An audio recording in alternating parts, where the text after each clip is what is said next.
Let's take a look at these MAGA Republicans making a complete fool out of themselves, but also, frankly, embarrassing our great nation over the weekend on the weekend shows. Of course, on Saturday, Donald Trump gave a horrific speech in Dayton, Ohio, which he kicked off by replacing our national anthem for the J6 song. And then these MAGA Republicans went on the Sunday shows and they were asked certain questions about his behavior, his use of the word bloodbath. But remember, this is how Donald Trump started his speech in Dayton. This is, by the way, how he starts all of his speeches. Let's play this short clip. Play it. Ladies and gentlemen, please rise for the horribly and unfairly treated January 6th hostages. So then you got MAGA Republican James Comer, who wants to change the topic. And what do they always do? Hunter Biden, criminal referrals. The whole James Comer routine. I mean, look, after quite literally using Russian assets like Alexander Smirnov and assets of the CCP, Libyan arms dealers, knowingly to try to overthrow President Biden, here we are just this past weekend, mid to late March, and here's what James Comer is saying. Play this clip. But we're going to give Hunter Biden an opportunity. I'm not sure he won't show up, Maria. There have been 2 times where he showed up when he said he wasn't going to show up, to have a publicity stunt with the mainstream media to attack me and say that we didn't want to have a transparent public hearing. Well, that's going to be this week, and I fully expect Hunter Biden to show up. If he does not show up, then it's not going to end well for the Bidens, because we have 3 witnesses that are testifying, that have already testified under oath to significantly different stories as to what exactly the Biden influence peddling schemes were. This is very serious because we're at the point now of criminal referrals. Criminal referrals, meaning you are going to refer these people for criminal action. How many criminal referrals are you expecting to make? Well, there are going to be multiple criminal referrals. Look, we've spent a year investigating this. We faced massive obstruction from the White House, from the Biden legal team, yet we've been able to get probably 80% of the information that we've requested. And just when you thought they couldn't go any lower, here is Texas Attorney General Ken Paxton, who was impeached but ultimately not convicted because the state Senate in Texas was extorted essentially by Donald Trump. And here Ken Paxton talks about one of his major priorities is still, he goes, that trying to spread disinformation about the vaccine. That's what he's spending time right now doing. And just think about that. The Republican Party's platform, what it means to be a Republican today. You have to be against vaccines generally. Here, play this clip. You're also suing Pfizer, right, about the vaccine. Yeah, so the lawsuits against Joe Biden are numerous because there's so many different ways that he's harmed our state, including cutting our own fences down, which makes no sense that could possibly be legal. The Pfizer lawsuit is really important to expose what these drug companies, these pharmaceutical companies did, especially in the manufacture of the vaccine. The fact that it wasn't tested, that they have special protection, so they didn't really have to test it, and then they went out and were not accurate about the results. I mean, the results were not good, and they lied, and then they censored people when people came up with the obvious truth that these vaccines were not working and that did not stop the transmission of COVID. So I think it's really important that the American people know this, and that's why this lawsuit has continued. Yeah, just going back to that Trump speech, remember what he said? He said that if schools have mandatory vaccine requirements, he won't fund them. This is what Donald Trump said. So you should just welcome back polio and all of these diseases that were cured. Here's what Trump said over the weekend. Just know that Ken Paxton is just mirroring the stuff that Trump says. And this stuff is insane and dangerous. Here, play Trump from this weekend. And I will not give 1 penny to any school that has a vaccine mandate or a mask mandate. Then you go to MAGA Republican Congress member Mike Turner.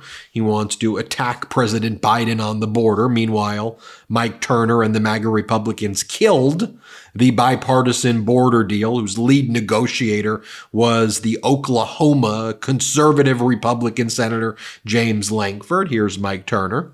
But Congressman, I understand that. I understand the crisis at the border, and it's something we have covered again and again. I'm talking about former President Trump's comments calling them not people and animals. Well, I, of course, disagree with those in the past. I think the American public disagree with those. But I do think that people see that Donald Trump is the only candidate in this race that's going to be able to fix this crisis.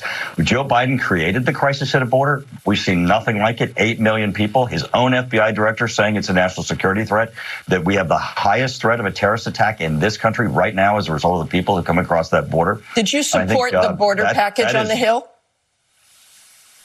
No, it did not. It would not have fixed the problem at the border. In fact, it would have codified Joe Biden's policies, allowing millions of illegal aliens to come in across the border every year. That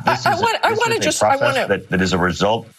I want to move on to another comment. That's a result of Biden's executive orders. He opened the border, and it's he has created this crisis. And then you have Donald Trump bragging, I mean, this was a few weeks back, about killing the bipartisan border deal. It actually would have been helpful for Americans. Play this clip.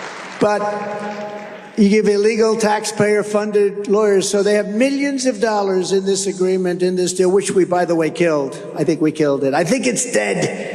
But you can never say it because bad bills always come back to life because these guys make a lot of money with bad bills. But they give millions, tens of millions of dollars, it's down there, to lawyers to represent the illegal immigrants that come into our country. It's not even believable. By the way, also from that speech, you have Donald Trump saying that immigrants are not people. Play the clip. If you call them people, I don't know if you call them people. In some cases, they're not people, in my opinion, but I'm not allowed to say that because the radical left says that's a terrible thing to say. Yeah, that speech was from this weekend in Dayton where he's talking about bloodbath, playing the J6 anthem. He's saying immigrants are not people. How despicable can you be? Here is MAGA Republican Senator Barroso in this. They're doing the performative thing that, oh, everyone's upset that President Biden said the name Laken Riley incorrectly when you said it incorrectly. And Marjorie Taylor Greene shouted the wrong name out to President Biden. But here, Senator Barroso, MAGA Republican, saying it incorrectly. Play this clip. Damn that. I mean, Joe Biden apologized for the murderer of Laken Riley for calling him an illegal. No, that Laken Riley's family was outraged because President Biden got her name wrong. And here is Republican Senator Bill Cassidy asked about Donald Trump's remarks from this weekend. Play this clip. I want to start by getting your reaction to Donald Trump's comments about a bloodbath. Do you think that those comments were appropriate? Two things about that. The general tone of the speech is why many Americans continue to wonder, should President Trump be president? That kind of rhetoric, it's always on the edge, maybe doesn't cross, maybe does, depending upon your perspective. I also think, though, that the mainstream media contributes to it. If you take the one about the bloodbath, which arguably could be about an economic bloodbath, not about kind of street violence related to the election, then it gives his defenders something to focus on as something which was distorted. So, yes, he always walks up to the edge on that rhetoric. And again, that's why people are concerned. But sometimes the mainstream media, whether they want to or not, can't resist, and they go just a little bit too far, which distracts from what could be the impact. And just to be very clear, you're saying it walks up to the line. Does that comment, even if in the context, that broader backdrop of talking about the auto industry, does it cross a line for you? You heard what the Biden administration said. They say it's another sign that he's using terms related to political violence. Well, that's their perspective. Nancy Pelosi then went on, former Democratic Speaker of the House. Nancy Pelosi then went on the shows and weekend shows, and here's what she had to say. It's really important. Listen to Nancy Pelosi right here. He's even predicting a bloodbath. What does that mean? He's going to exact a bloodbath? There's something wrong here. How respectful I am of the American people and their goodness. But how much more do they have to see from him to understand that this isn't what our country is about? Praising Hitler, praising the Russians. Honestly, I mean, condemning our soldiers for losing or dying in war or being captured in war. It said, what's wrong with Russia? They defeated Hitler. What about the millions of Americans who risked or gave their lives? What about him saying that soldiers buried in Europe, he didn't want to visit them because they were losers? There's something wrong here. There's something wrong here. So I just say, with all the respect in the world for voters and their right to make their decision, weigh these equities. How much are you concerned about more women, or women having the right to choose, or LGBT people having the right to their lives, that you would vote for him? Okay. You wouldn't even allow him in your house, much less in the White House. So, and finally, here's what Donald Trump had to say when he was interviewed by Fox over the weekend about Navalny and whether Putin killed Navalny, and Donald Trump's response is basically, I'll just play it for you. Play the clip. Said that the sudden death of Alexei Navalny in a Siberian prison camp was horrible, and that he was very brave, and there's no question about that. And you said that you're going through a form of Navalny. But here's the thing. The media, as you know, blame Putin. Joe Biden blames Putin. Much of the civilized world blames Putin. Do you believe Vladimir Putin has some responsibility for the death of Alexei Navalny?